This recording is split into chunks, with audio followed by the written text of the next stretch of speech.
Good evening. My name is Trevor Holsworth. I was here last month in my very first open mic.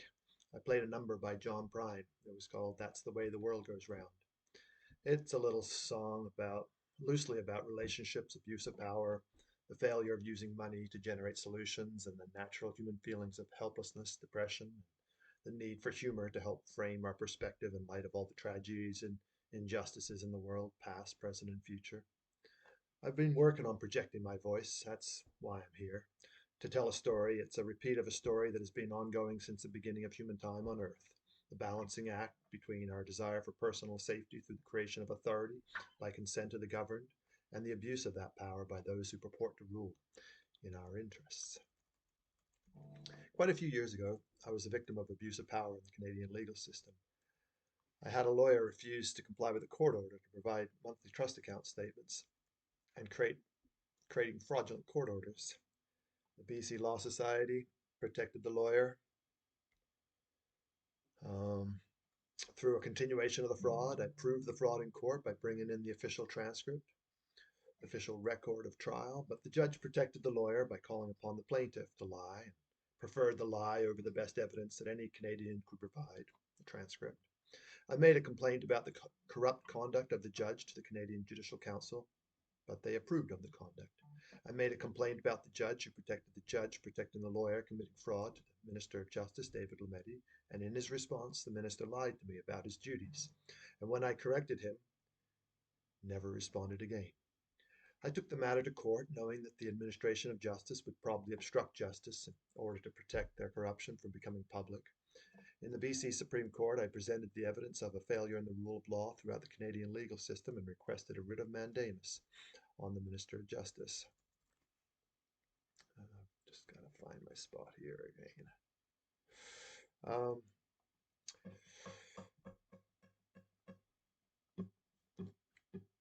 um, in the BC Supreme Court, I presented the evidence of failure in the rule of law throughout the Canadian legal system and requested a writ of mandamus, an order from the court for a minister to do his duty, which for the Minister of Justice is to protect the public and ensure that the administration is in compliance with the law. The judge delayed her decision until February 14th, 2022, and on that day just didn't show up at all. The Minister of Justice was facing the Freedom Convoy protests in Ottawa, and knowing that he was failing in his duties, enforced the Emergencies Act, which provides Cabinet the power to bypass the checks on their authority by the House of Commons, the representatives of the people of Canada. So, it's a pretty crazy situation. I'm accusing the Minister of Justice of obstructing justice, improperly protecting lawyers and judges, instead of doing his duty, protecting Canadians. A pretty challenging scenario, but one that I decided to confront. I had the best evidence of corruption possible, a lawyer admitting in writing to a failure to comply with a court order to provide monthly trust account statements, and the Canadian Judicial Council claiming that judges can legitimately protect lawyers committing fraud. In poker, that's like a royal flush. But the legal system was claiming they had five aces. However, the judiciary were not very impressed with my efforts to generate accountability, and last September, ignoring all my evidence and an attempt to intimidate me, put me in jail for almost 3 months for their failures in the administration of justice and my refusal to submit to that abuse. So this is a song about that. It's another one by John Prine. It's called Crazy as a Loon. Back before I was a movie star, straight off of the farm, I had a picture of another man's wife tattooed on my arm, with a pack of Camel cigarettes in the sleeve of my t-shirt. I'm headed out to Hollywood just to have my feelings hurt. That town will make you crazy. Just give it a little time. You'll be walking round in circles, looking for that country ride. You'll be waiting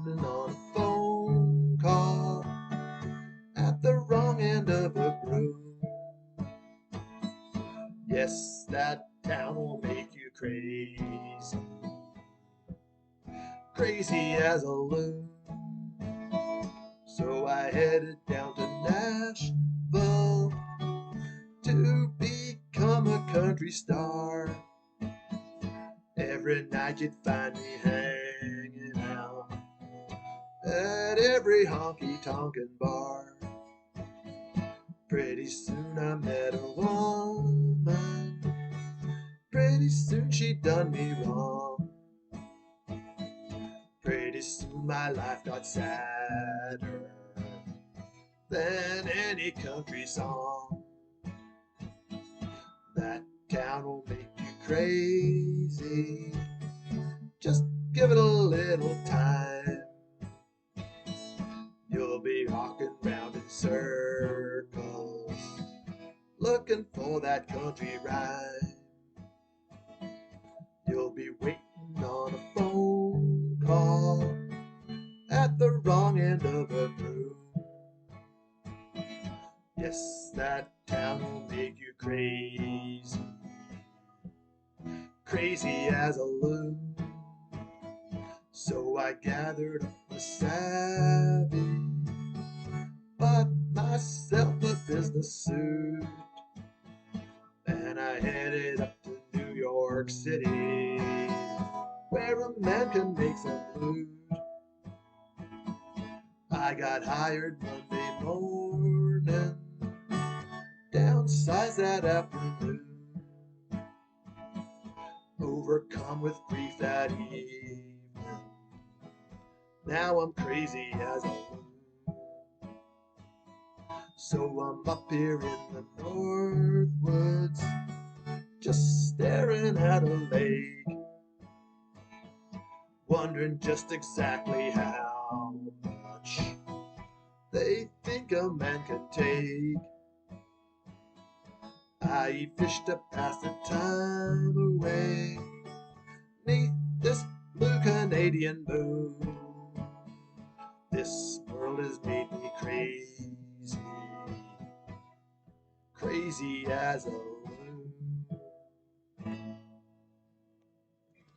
So that's Crazy as a Loon by John Prine. Now, in high school, I studied legal studies, politics, and in grade 12, I undertook a study of the French Revolution, a revolution against the last government in the Western world to claim absolute power, that the word of the king was beyond debate, which is what judges in Canada were claiming. After high school, I did 2 years of law school before deciding to seek a life of outdoor adventure instead of the practice of law. I spent many years rock climbing, ice climbing, mountaineering, ski touring, and paragliding, which is what brought me to New Denver, flying from Idaho Peak. In my past lives, I operated a backcountry ski store, a snowcat skiing operation, and guided many ski touring adventures. I've seen the best of times and unfortunately faced many, many, many challenging circumstances. Armed with my experience of low budget marketing, risk assessment, and a passion for politics and legal studies, as well as the best evidence of corruption possible, I published everything at fundamentaljustice.com, including the RCMP threatening to destroy evidence, communication with the Prime Minister, the Minister of Justice, parliamentary committees, the Speaker of the House, the premiers of the provinces, and lots more as I followed the Judges Act debate through Parliament and the Public Order Emergency Commission regarding the Emergencies Act. Justice Mosley of the Federal Court recently ruled that the decision of the Minister of Justice and the Prime Minister to enforce the Emergencies Act was not justified, was unconstitutional, and it was illegal. The executive announced that their intention to appeal the decision 14 minutes later, and I requested permission to submit my evidence as an intervener in the public interest. My evidence demonstrates that the decision by the executive was not in good faith, as their duty requires. Faced with allegations and evidence of corruption in the legal system and facing a call for accountability, the Minister of Justice attempted to obstruct justice and made false and misleading statements to deny and deflect from his responsibilities. The lawyers at the Federal Attorney General's office announced that their decision to dispute that my submission should be presented to the court. I am awaiting for their argument. It will be interesting. At present, the judiciary claim that fraud and corruption are not allowed to be alleged in British Columbia, and the public has no right to protection from abuses of power. The public should submit to the abuse and lawyers, judges, public servants, and politicians should rule and not be questioned as to their legitimacy. Currently, politics in Canada is also dealing with allegations of foreign interference in elections and fraud and corruption in the management of the COVID pandemic, including possibilities of the involvement of a lab in Manitoba, abuses by the executive and prosecutorial discretion in the SNC-Lavalin affair, mass immigration being used to prop up the Liberal Party votes as their polling numbers are in free fall, inflation and failures of hope leading to massive drug and homelessness issues. It is, however, the duty of citizens to seek transparency and accountability in government because they aren't going to do it themselves. This is one of my favorite quotes regarding the legitimacy of authority. It's by Noam Chomsky. Authority, unless justified, is inherently illegitimate, and that the burden of proof is on those in authority. If this burden cannot be met, the authority in question should be dismantled. And from the United States Charter of Human Rights, the preamble, whereas disregard and contempt for human rights have resulted in barbarous acts which have outraged the conscience of mankind, and the advent of a world in which human beings shall enjoy freedom of speech and belief and freedom from fear and want has been proclaimed as the highest aspiration of the common people. Whereas it is essential, if man is not to be compelled to have recourse as a last resort to rebellion against tyranny and oppression, that human rights should be protected by the rule of law. My father was born just prior to World War II, grew up during the Cold War and a rising movement for accountability in our environment. As a biologist, he was studying mercury poisoning in fish populations from industrial activity around the Great Lakes. Like a failure in our legal systems to support a healthy human community, the pollution created a threat to our health, and his work resulted in a moratorium on fishing and the restoration of the Great Lakes. I was born in 1968, after the Summer of Love, not the child of a hippie movement seeking freedom, but a child of conservative parents seeking responsibility in a time of global war between superpowers. I did not hear All Around the Watchtower or Janis Joplin singing about freedom and Bobby McGee. In my father's record collection was Peter, Paul, and Mary, jazz by Dave Brubeck, and folk songs by Pete Seeger. This one is from the album Waist Deep in the Big Muddy. It was released in 1967. It's about the quest for knowledge, the problems of blind spots in our perspective, inequalities and opportunities, and the need for question to find answers with the power of love to overcome our fears. Thanks for listening. This is Seek and You Shall Find by Pete Seeger. Seek and you shall find. Ask and the door shall be opened. Ask and it shall be given.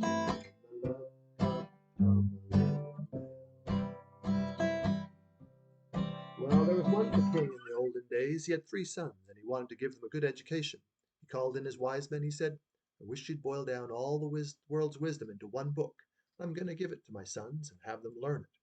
So the wise men went away. It took them a whole year, and they came back with a beautiful leather-bound volume trimmed in gold. The king leafed through it. Very good. Yeah, this is it. And he gives it to his sons and he says, okay, learn. Then he returned to his wise men. He said, you did such a good job with that. I wonder if you couldn't boil down all the world's wisdom into one sentence. Well, the wise men went away. It took them 5 years. When they came back, their beards must have been dragging on the ground. They said, Your Majesty, we've decided upon the sentence. What is it? Said the king. This too shall pass.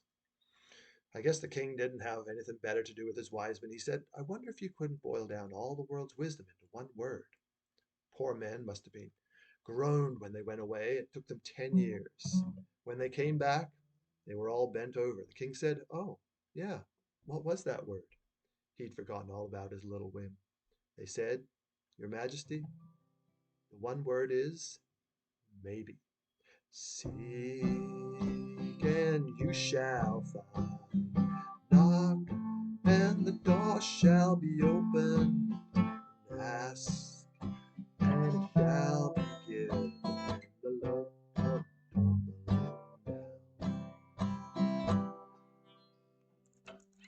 Well, there was another king in another country in the olden days. He was sitting in his palace one day and a messenger came. Your Majesty, a sea captain has landed on your coast, and in the hold of this vessel is a strange animal called an elephant. Well, the king was enjoying himself. He said to his wise men, you should go down, bring me back a report. So the wise men got in their carriages, and they were all taken down to the coast. They went down to board that ship, but they'd been reading books so long they were blind as bats. The first wise man, he felt the leg of the elephant, and the next one feels the side of the elephant. The next one feels the ear of the elephant, and the next one felt the tusk of the elephant. The next one felt the trunk, and the last one pulled on the tail. Well, they all got back in their carriages, and they went back to the king. The king says, now what manner of beast is this elephant? The first wise man bowed low and said, your Majesty, this elephant is very like unto the trunk of a small tree. You're completely wrong, said the next one. I felt it myself. It's like a side of a building. No, you're both wrong, says the third. It's like a big leaf of a large plant. No, you're both, it's like the third one says, no, no, no, you're all wrong. It's like a smooth spear. No, no, it's like a big snake. And the last one says, your Majesty, you know I'm right. It's like a rope hanging down from heaven. You pull on it, and the heavens open up with waste. Seek and you shall find. Knock and the door shall be open. Ask and it shall be given. The love come tumbling down. I got a story about two little maggots, those little worms. They were sitting on the handle of the shovel. The shovel was in a workshop, and early in the morning, the workman came, put the shovel on his shoulder, and started down the street to work. Well, the two little maggots held on as long as they could, but finally they jiggled off. One fell down into a crack in the sidewalk, and the next fell off to the curb. From the curb, he fell into a cat, a very dead cat. Well, the second maggot just started in eating. He ate and he ate for 3 days. He couldn't eat anymore. He finally said, I think I'll go down and hunt up my brother. The second maggot humped himself up over the curb, bumped along the sidewalk, came to the crack. He leaned over and said, hello, you down there, brother? Yeah, I'm down here, all right. I've been here for 3 days without a bite to eat or a drop to drink. I'm nearly starved to death. But you're so sleek and fat. To what do you attribute your success? Brains and personality, brother. Brains and personality.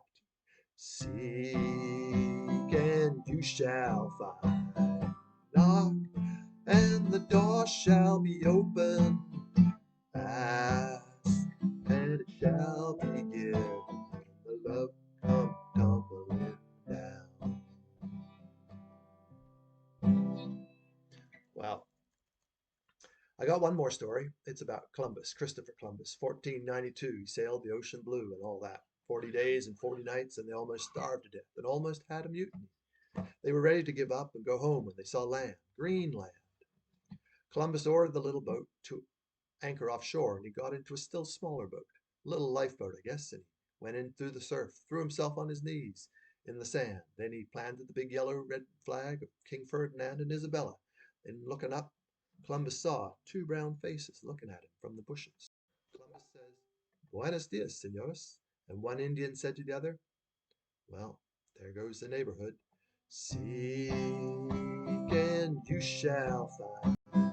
Knock and the door shall be open. Ask and it shall be given. The love come tumbling down.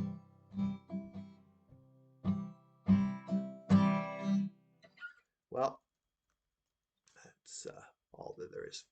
Thanks very much. My suggestion to resolve failures in our democratic institutions is to reinforce democracy and protect the public interest by placing the public at the top of the pyramid of power to check the legitimacy of those who purport to rule over us in our interests. Like a grand jury sitting judging judicial conduct, because clearly judges are biased and will tend to protect their own interests, far more power rather than protect the public. The same could apply at law societies in the provinces, police boards of conduct, and in Parliament in the office of the Ethics Commissioner, checking our members of Parliament. I have a lot more to say on this topic at fundamentaljustice.com and will continue to update. So stay in touch and have a great evening. Yes, seek and ye shall find. Knock shall be open. Ask, and it shall be given. The love come tumbling down. Thank you very much, everyone. Have a great evening.